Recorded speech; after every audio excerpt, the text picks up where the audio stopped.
possible position. Oh, no, it's not. It's Dusty. Martin, brute strength. Dustin Martin at the Richmond end of the ground. Martin's got it, and Dusty hooking. That's it. That's the freedom, the most beautiful game imaginable. Still with Martin. Can he kick a forward? Oh, he has. And the winner of the Norm Smith medal, number 4 again, Dustin Martin. Yellow and black!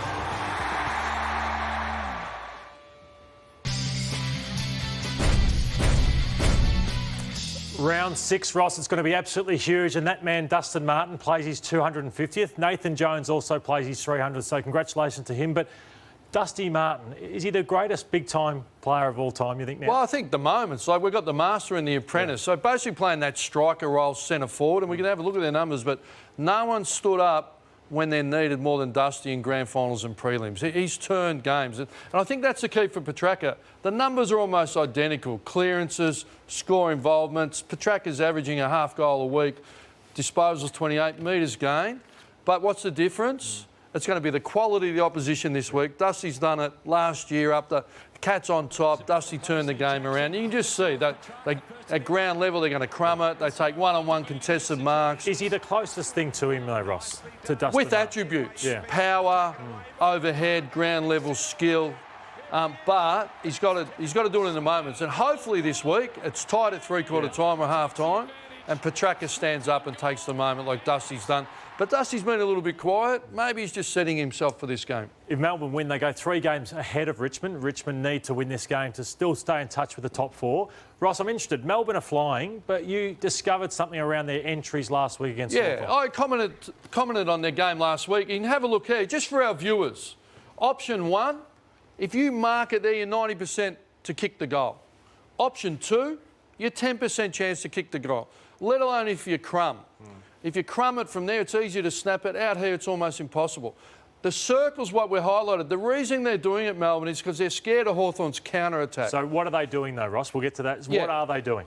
Well, they're actually kicking it to option 2. So let's have a look at the vision. Option 2, bang, it's out of bounds. Yeah. So restart. There's not much you can do from there. Here we go, into the pocket, looking for isolation, intercept mark. So why are they being so conservative? Well, if we go back to those circles, which we can't do, just here, Max Gaunt, he's 10% chance to kick that goal. But those circles, coaches talk about layers of defence. So the first circles were the 2 crummers closest. They're your first layer of defence.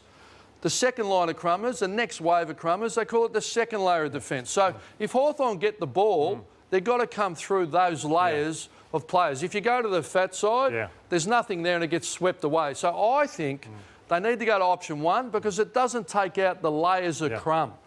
They're a little bit too defensive. You can just see here. I think they can go here. You can just see the layers of players that Hawthorn have to come through are still there. They're just minimising their options. To give you the numbers, in the second quarter, Melbourne dominated. 16 entries, they kicked 2-2. Yeah. On the numbers, they should have had 8 shots and kicked 4 or 5 goals. So I think, and Richmond, the way they defend, will gobble this up and it'll be even harder to score. So I think they just can tweak it to get it, go to option 1 and back yourself in a little bit more. If you go too wide out here, which is an aggressive kick, this is what will happen to you. So this is Richmond against Port Adelaide, Ross. You thought they're ball move. This is how they can hurt you with it if you don't they get it in space, they're a run and gun team. No team runs harder off half back. They score 36 points a week. The number 1 in the AFL centre back. So looking at Melbourne, they're going to have to get their forward pressure right. Otherwise, 6 goals, 36 points from the back end. And that's hard to do at a narrow Adelaide. But Keziah Pickett, just here, that's the pressure they're going to need. You can just see here the Melbourne forwards really getting after the Hawthorn rebound and turning it over. That's the heat. He's exciting a young player as he is in the competition. He did it from, there's the 4th quarter with 3 minutes to go. But Spargo needs to jump in. Who do you like, Ross, in this one? Well, I watched Richmond live last week. I think the challenge will be work rate from the first to the last minute, and no one works harder than the Richmond Football Club without the ball, and that's going to be Melbourne's challenge.